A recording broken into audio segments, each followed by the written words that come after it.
Bismillahirrahmanirrahim. Assalamualaikum warahmatullahi wabarakatuh. Alhamdulillah. Alhamdulillahilladzi nala qulubana binuri ma'rifati wal yaqin wa adkhilna ma'al awliya'i wassalihin. Wassalatu wassalamu ala sayyidina Muhammadin nabi sayyidil mursalin wa ala alihi wa sahbihi rasulillahi ajma'in. Wa qala Allah ta'ala fil Qur'anil Karim,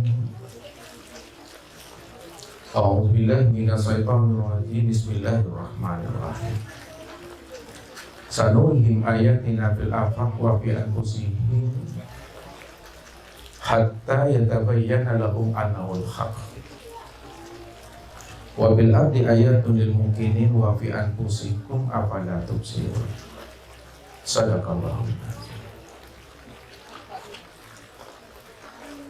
Bapak Ibu, saudara-saudara dan anak-anak kami, jamaah Aqidah Tauhid Insani yang dirahmati Allah. Tidak ada seindah kata dan semulia ucapan, marilah kita senantiasa bersyukur, berzikir dan bertafakur kepada Allah Azza wa Jalla yang menggenggam jiwa raga kita dalam setiap waktu, setiap menit, bahkan setiap detik daripada perjalanan kehidupan kita di alam syahada ini, tidak lepas daripada pengawalan dan pengawasan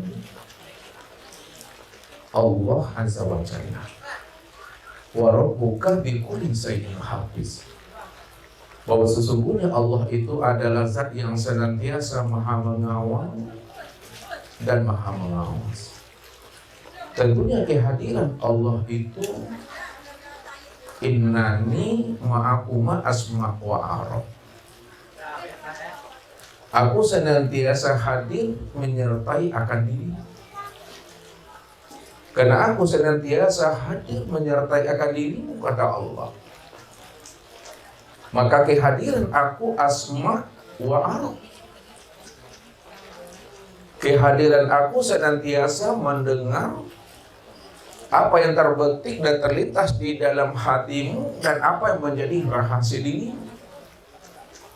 Ya'lamu ma fi qulubikum. Aku maha tahu apa yang tersirat dan yang terlintas di dalam hakikat rahasia dirimu. Wa arab. Dan aku juga maha melihat dari setiap apa yang kamu lakukan, kata Allah. Wa la ta'maluna min amalin illa kunna 'alaikum syuhuda. Tidak ada sebesar zarah pun yang kita perbuat dalam kehidupan ini. Lisan kita ini bertutur, mata kita melihat, telinga mendengar, seluruh anggota tubuh kita ini berbuat dan beraktivitas.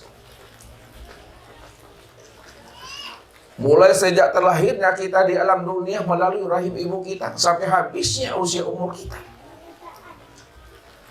Pada saat ruh itu meninggalkan cangkangnya, meninggalkan alam syahadat, akulah yang menjadi saksinya, kata Allah. Akulah yang menjadi bukti dan dalil dari setiap apa yang kamu lakukan. Apakah kita senantiasa setiap harinya kita mampu untuk berjalan dan meniti di atas jalan hidayah dan petunjuk Allah? Atau sebaliknya kita setiap hari berjalan dan meniti di atas jalan dosa dan maksiat? Wala ta'maluna min amali lakuna 'alaikum syuhuda, kata Allah. Wa kafa billahi syahid. Cukuplah aku bagi dirimu menjadi saksi dari semua apa yang kita lakukan dalam hidup. Selawat dan salam kepada baginda Rasul Nabi Muhammad sallallahu alaihi wasallam. Allahumma shalli ala Muhammad wa ala ali Muhammad. yang sama-sama kita muliakan dan kita anjung tinggi Tuan Guru, sekaligus sebagai mursyid rohani, yaitu Buya Bapak Haji Zainal.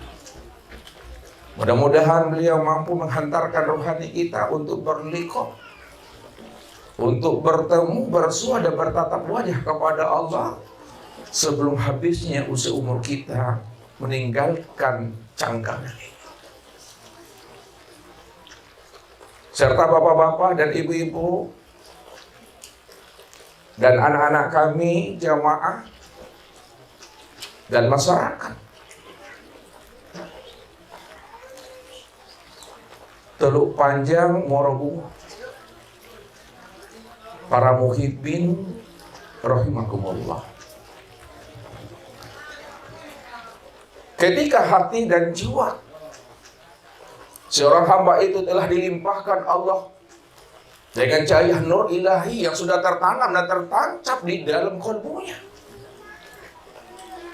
maka ketika itulah seorang hamba mampu merasakan akan kedekatan dan kehadiran Allah itu beserta dirinya. Dekat yang tidak bersentuhan, jauh yang tidak berentara. Ketika itulah manusia bisa merasakan di dalam rohaninya itu bahwa Allah itu betul-betul senantiasa membimbing dan menuntun hambanya sampai habisnya usia umur kita ini. Maka jikalau kita senantiasa dibimbing dan dituntun Allah sampai habisnya usia umur kita ini, karena kita ini memang betul-betul adalah inna lillahi wa inna ilaihi raji'un. Sesungguhnya asal kita ini adalah Allah, pasti satu saat pulang dan kembali kepada Allah. Namun bagaimana kita pulang dan kembali kepada Allah sesuai dengan harapan dan keinginan Allah kepada diri kita? Apa harapan Allah kepada kita? Walaqad ji'tumuna furada kama khalaqnakum awwala marrah. Ingatlah kata Allah, wahai jantung hatiku, sesungguhnya kamu pasti satu saat akan berpulang dan kembali kepada aku. Karena asalmu adalah aku. Kalau asalmu adalah aku, pasti akan berpulang dan kembali kepada aku. Tapi kembali dan pulangnya kamu kepada aku, kata Allah, kama khalaqnakum awwala marrah.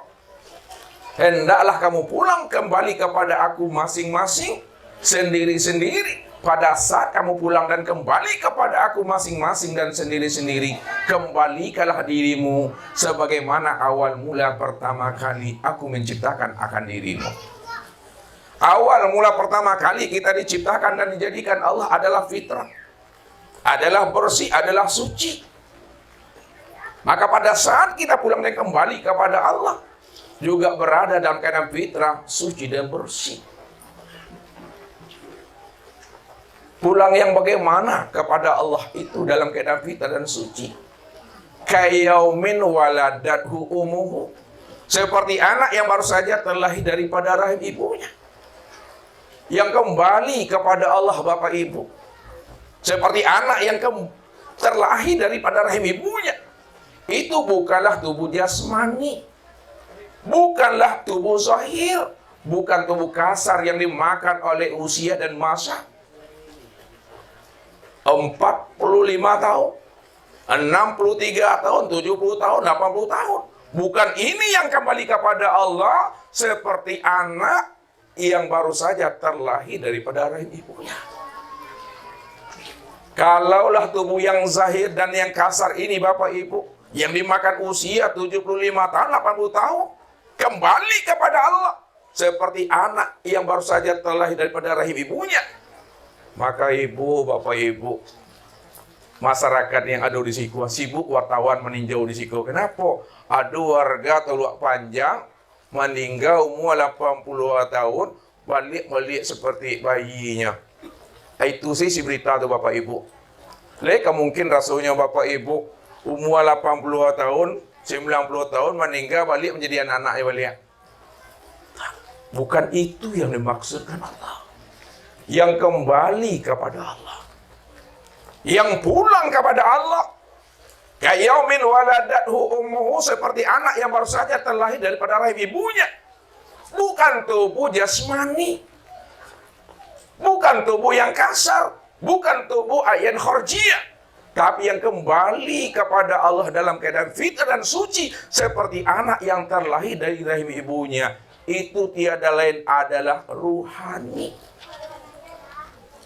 Apabila ruhani kita tidak lagi ditawan, dirantai, dibelenggu oleh nafsu dunia dan akal fikir, diri kita tidak lagi diperbudak oleh akal fikir kita, maka pada saat pulang dan kembalinya kepada Allah, kembalinya sudah dalam keadaan fitrah dan suci. Ini yang mesti kita perbuat, ini yang mesti kita jaga, akan kefitrahan dan kesucian ruhani kita itu sampai habisnya usia umur kita. Kalau kita Bapak Ibu ingin selamat dunia, surga akhirat, dan Allah pertemukan kita dengan anak cucu dan keturunan kita. Ini yang Allah katakan. Wallazina amanu wattaba'athum dzurriyyatuhum bil imani alhaqna bihim dzurriyyatahum. Apabila ayahmu beriman, ibumu beriman, suami istri beriman, anak cucu menantunya beriman, jamaahnya beriman, sampai habis usia umurnya, kata Allah, alhaqna bihim dzurriyyatahum.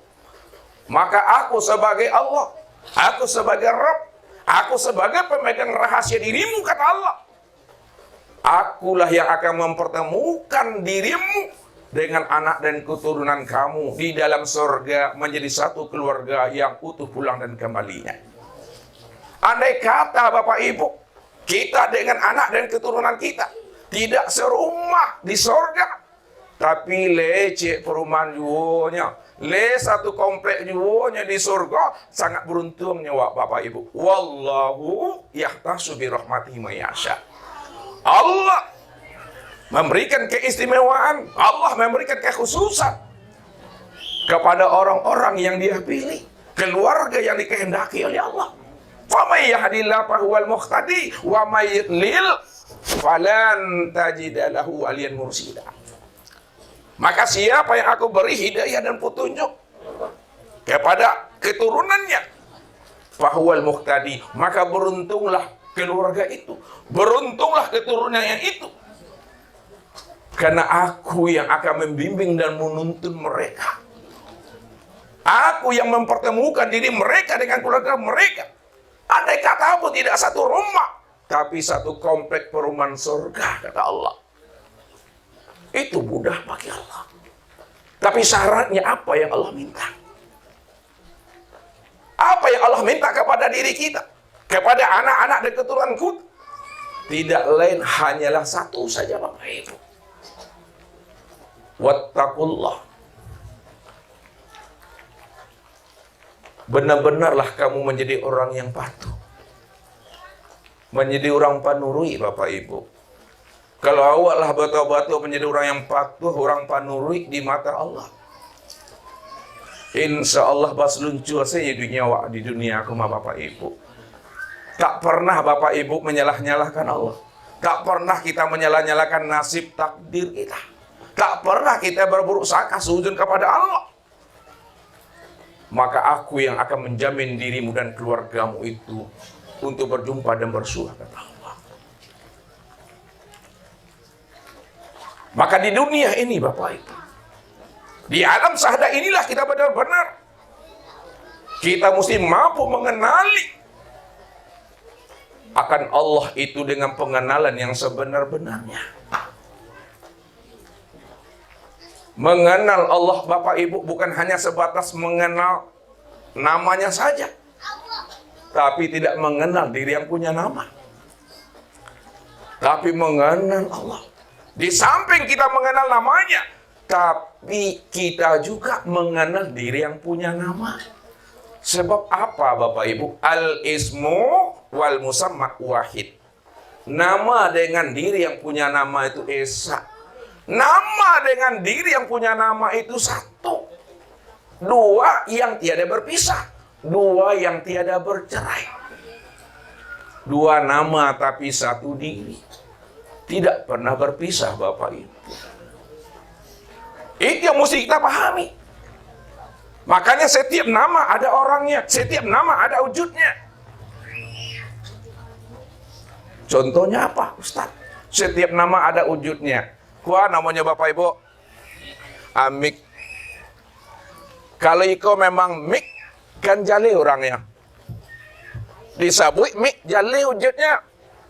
Disabui aqua, jali wujud orangnya. Ha. Disabui namanya apa? Yang mau orangnya Bapak Ibu iko, yang apa itu iko? Hah? Ustaz ulang balik ya. Setiap nama ada orangnya.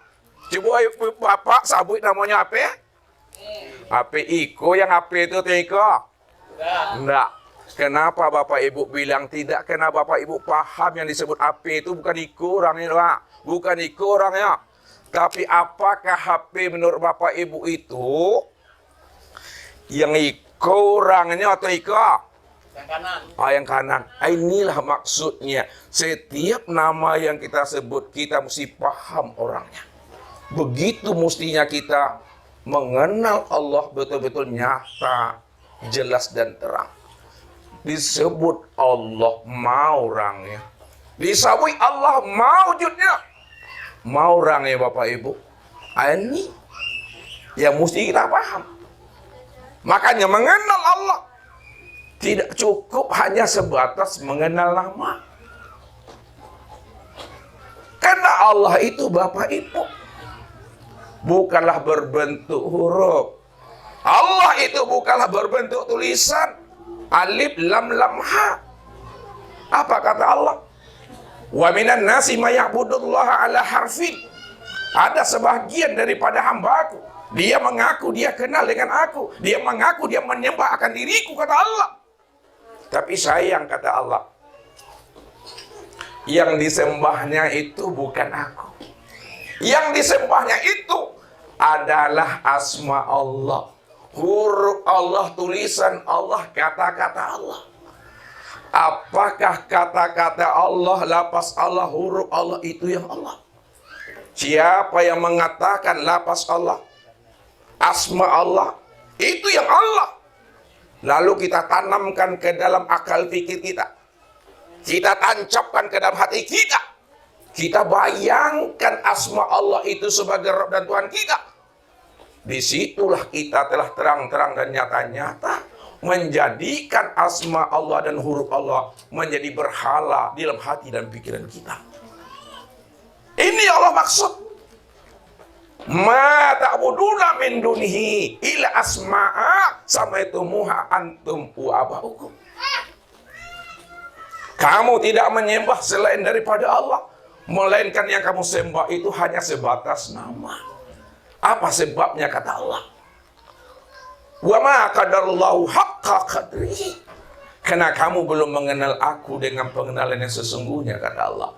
Wa ma lahum bihi min ilmi iyattabi'una ila zanna wa inna zanna la yughni minal haqqi syai'a. Kamu belum memiliki pemahaman, kamu belum memiliki ilmu dan pengetahuan tentang Allah yang kamu agungkan, Allah yang kamu sembah, Allah yang kamu ingat, melainkan hanya sebatas meraba-raba, sangka, perkiraan saja. Wa inna zanna la yughni minal haqqi syai'a. Sedangkan sangkamu, perasaanmu, dugaanmu tentang Allah yang kamu pandang itu adalah aku tidak memberi makna dan faedah buat dirimu. Karena kamu tidak mengenal aku dengan pengenalan sesungguhnya. Maka inilah yang disampaikan oleh baginda Rasul kepada kita, Bapak Ibu. Sebagai bentuk cinta dan sayangnya Rasul kepada kita. Kalau kita cinta kepada Rasul, kita sayang kepada Rasul, maka cinta dan sayangnya Rasul kepada umatnya melebihi cinta dan sayangnya umat terhadap dirinya, Bapak Ibu. Apa buktinya, Bapak Ibu? Pada saat Rasulullah itu dalam kesendirian, lalu terlihatlah oleh para sahabat, beliau dalam keadaan menangis, dalam keadaan sedih. Lalu beliau pun dihampiri oleh sahabatnya. Ya Rasulullah, apa gerangan yang terjadi kepada dirimu ya Rasul? Apakah ada di antara kami ini ya Rasul, sahabat-sahabatmu, yang mengganggu batinmu ya Rasulullah, yang menyakiti perasaanmu ya Rasul? Ataukah ada ya Rasulullah orang yang betul-betul menzolimi akan dirimu ya Rasulullah?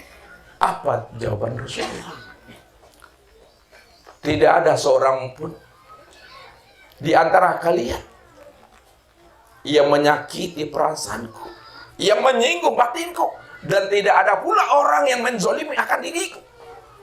Kalau tidak ada orang yang menzolimi dirimu ya Rasul, tidak ada pula di antara kami yang menyakiti perasaan engkau ya Rasulullah. Lalu kenapa engkau menangis ya Rasulullah? Apa jawaban beliau, Bapak Ibu? Aku ini menangis, kata Rasulullah, karena aku teringat akan saudara-saudara. Bukankah kami ini ya Rasulullah adalah saudaramu ya Rasul? Kami senantiasa berjuang membela dan menegakkan kalimat Allah di muka bumi ini ya Rasul. Ketika engkau berjuang, kami ikut juga berjuang. Ketika engkau berjihad, kami juga ikut berjihad ya Rasulullah. Bukankah kami ini adalah saudaramu ya Rasul? Apa jawaban beliau, Bapak Ibu? Kalian bukanlah saudaraku. Kalau kami ini bukan saudaramu ya Rasulullah, lalu siapa sebenarnya yang engkau maksudkan itu ya Rasul sebagai saudaramu? Apa kata Rasulullah? Kalian semua adalah sahabat-sahabatku, bukan saudaraku. Kalian adalah sahabat-sahabat yang terbaik bagi diriku sepanjang hidupku. Tapi yang aku maksudkan, wahai sahabatku, yang menjadi saudaraku itu, yang membuat aku teringat akan dirinya, lalu aku menangis, itu adalah orang-orang yang jauh hidupnya setelah aku tiada. Dia tidak pernah menatap wajahku, dia tidak pernah mendengarkan kalam-kalam aku, namun dia tetap beriman kepada aku. Dia yakin dengan ajaran yang aku sampaikan kepada mereka. Itulah saudara-saudaraku. Ustadz bertanya sama Bapak Ibu, Bapak Ibu le menengok wajah Nabi, pernah nak menengok wajah Nabi? Le pernah menangga kalam-kalam Nabi secara langsung?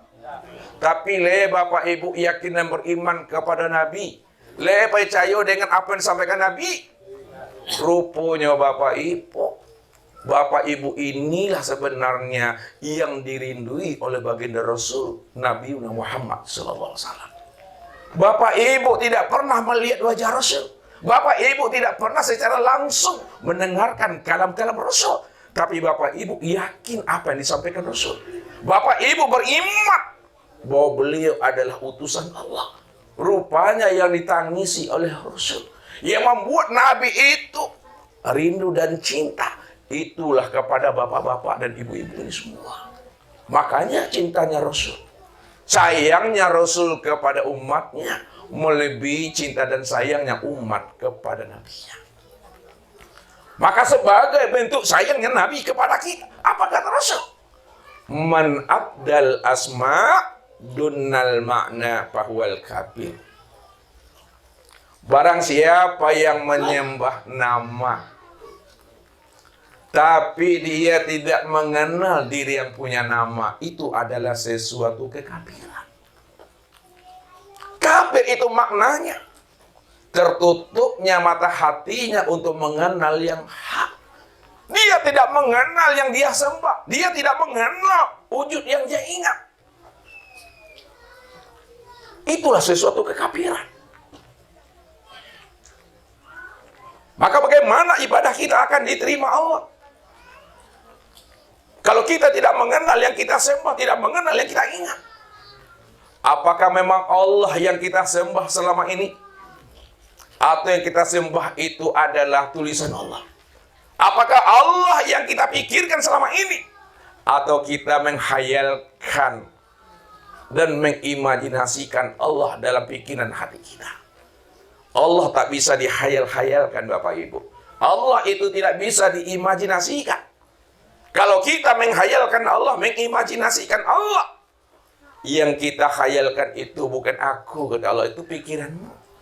Aku laisa kamitsli syai'un mukhalafatul lil khawatis. Walaupun aku tidak bisa dihayalkan, aku tidak bisa diimajinasikan, aku tidak sama dengan sesuatu, tapi ingat kata Allah, aku nyata pada segala sesuatu. Kaifa yatasawwaru ayyahjubahu syai'un wa huwa azharu min kulli syai'. Kaifa yatasawwaru ayyahjubahu syai'un wa huwa aqrabu ilaika min kulli syai'. Bagaimana mungkin ada pembatas antara diri kita dengan Allah? Padahal Allah itu lebih nyata dari segala sesuatu. Kalau alam ini nyata, diri kita ini nyata, maka Allah lebih nyata daripada alam, dan Allah itu lebih nyata daripada diri kita.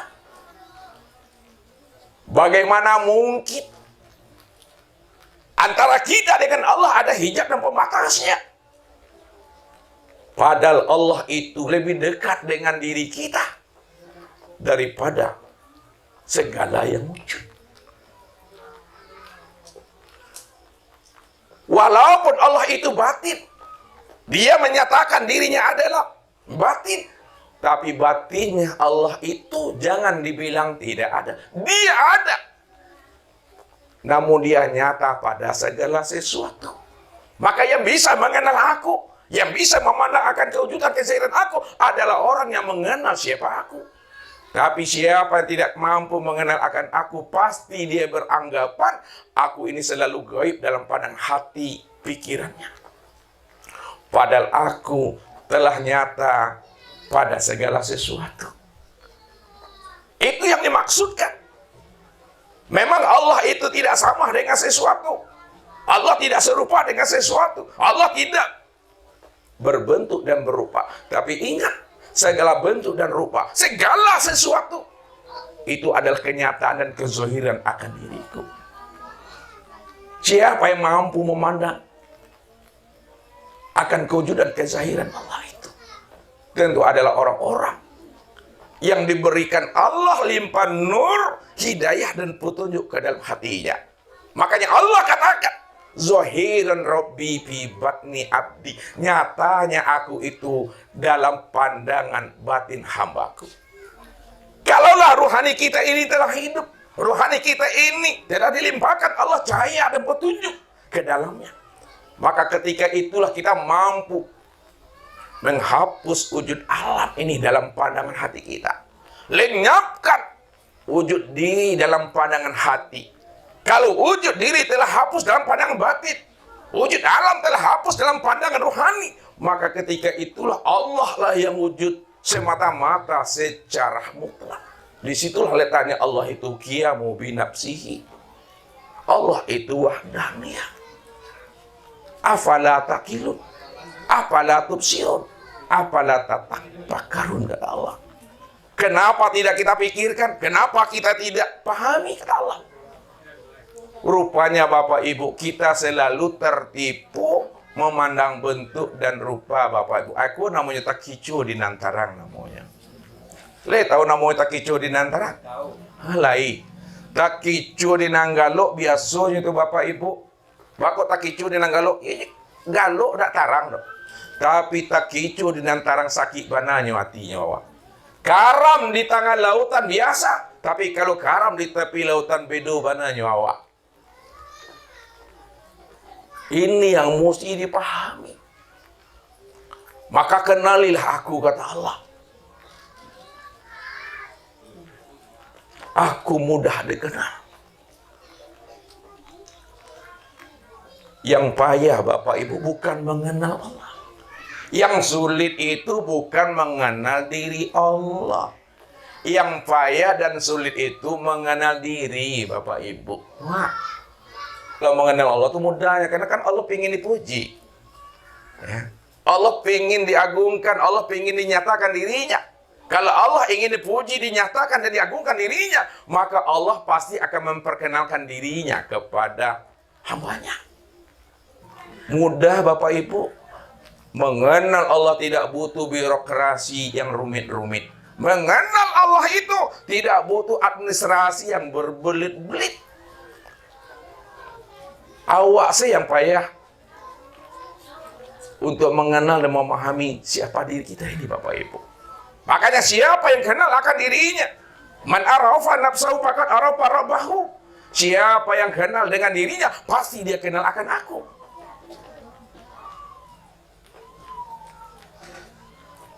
Tapi kalau kita tidak tahu dengan diri Bapak Ibu, banyak awak akan mengenal Allah. Dengan diri sendiri awak tak tahu dah. Bapak pula akan mengenal Tuhan. Itu yang mesti pahami. Maka untuk mengenal Allah, untuk mencari berliku dan menemui Allah, ikra fi nafsi. Silau ke dalam diri, tilik ke dalam diri, senter ke dalam diri. Baca alam pada diri. Alam semesta ini Bapak Ibu, alam makro, kesempurnaan alam semesta, alam makro itu ada pada diri. Baca pada alam mikro. Baca alam pada diri, baca diri di dalam diri. Di dalam diri ada diri, di dalam diri ada rahasia diri. Di dalam rahasia diri itulah aku berdiri dengan sendirinya, kata Allah. Ana fi abdi, ana fi nuri. Aku nyata pada diri hambaku. Aku wujud pada diri hambaku, kata Allah. Maka disitulah Allah telah memberikan jalan. Allah telah menunjukkan alamat dirinya supaya kita bisa berjumpa, bersuhu dan bersobok dengan Allah Bapak Ibu. Ma yang alamat Tuhan. Allah sampaikan kepada kita. Siapa yang ingin berjumpa dan bersua dengan aku, maka cari dan temui alamatku. Alamat aku telah aku tanamkan ke dalam dirimu. Sanurhim ayatina fil afaq wa fi anfusihim hatta yatabayyana lahum annal haq wa fil ardi ayatul lil mukminin wa fi anfusikum afala tubsirun. Kami telah memperlihatkan tanda-tanda alamat kami, kewujudan kami pada sekalian alam. Dan kami juga telah memperlihatkan alamat kami, tanda-tanda kewujudan kami pada dirimu, hatta yatabayyana lahum annal haq, supaya kamu betul-betul mampu membaca alamat kami pada dirimu, kata Allah, bahwa wujudnya aku, kezahiran aku lebih nyata pada alam dan lebih nyata pada dirimu.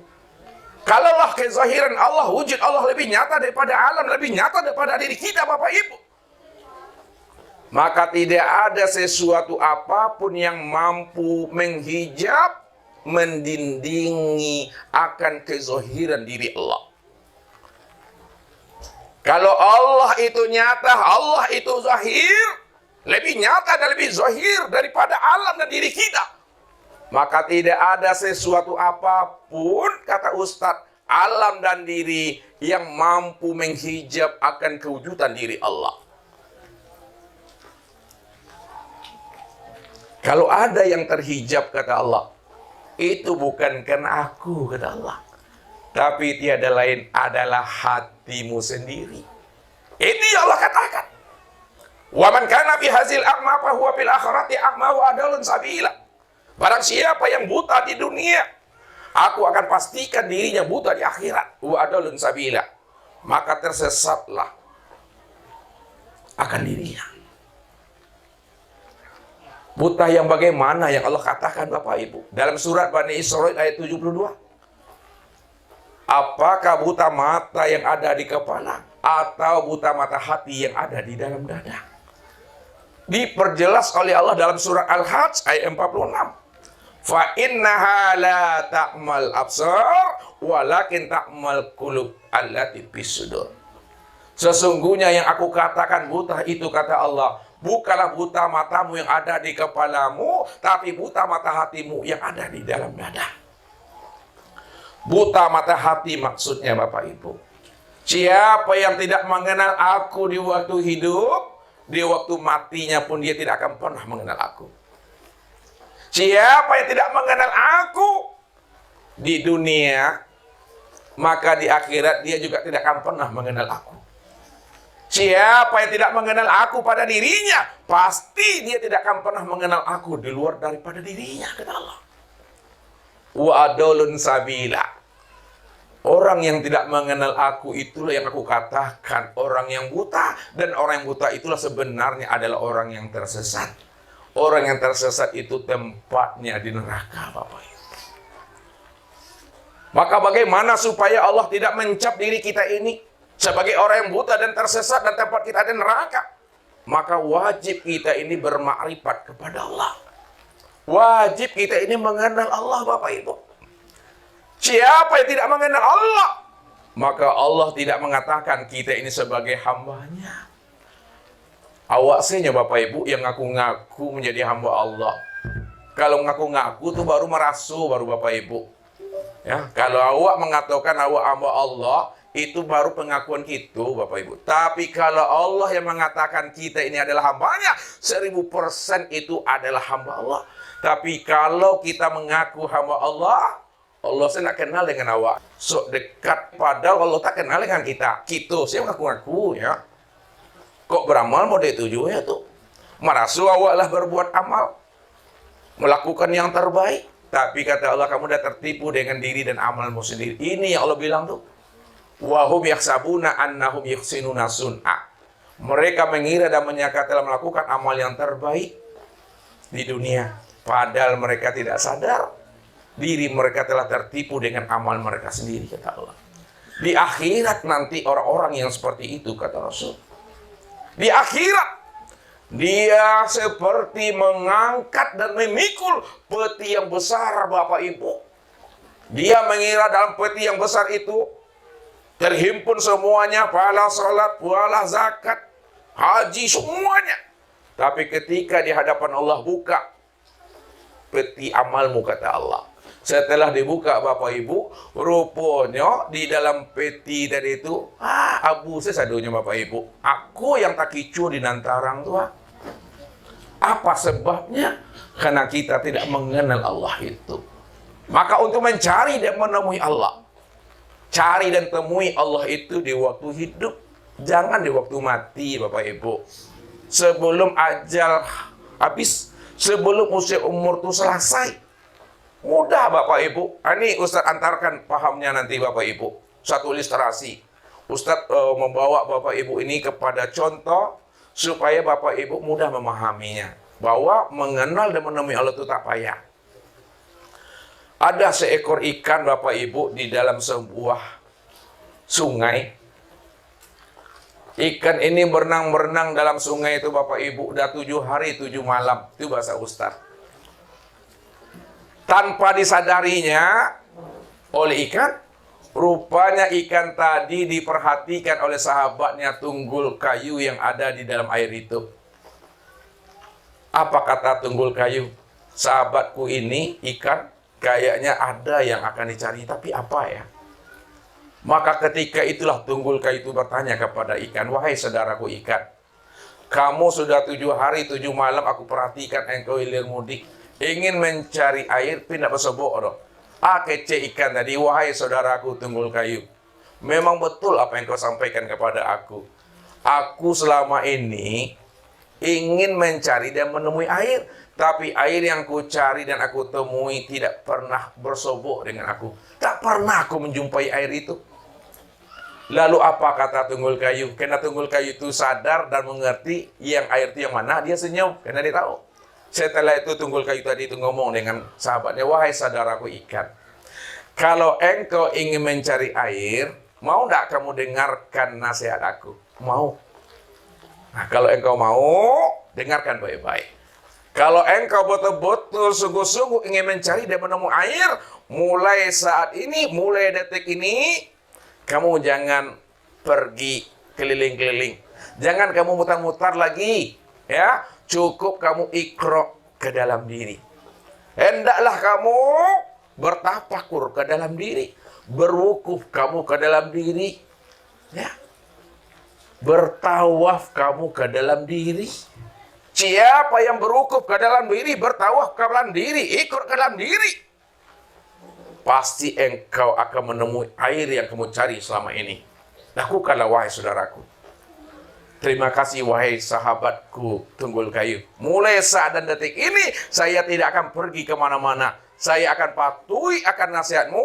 Aku akan menilik dan menyenter ke dalam diriku. Rupanya Bapak Ibu, setelah ikan itu ikro ke dalam diri, menyenter ke dalam diri, menyilau ke dalam diri, disitulah ikan tadi, bahasa usahanya, terperenjak aku. Lihat tuh, terperenjak. Kaget aku, kata ikan. Rupanya air yang aku cari selama ini tidak di mana-mana, karena aku sudah berada di dalam air. Hah? Air yang aku cari selama ini tidak kemana-mana, karena aku sudah diliputi oleh air. Baru aku tahu diriku diliputi oleh air, dan aku adalah air. Pada saat aku mau menilik dan ikro ke dalam diri. Itu artinya apa? Siapa yang ingin mencari dan menemui Allah sebelum datangnya ajal dan kematiannya, ikrolah ke dalam diri ini.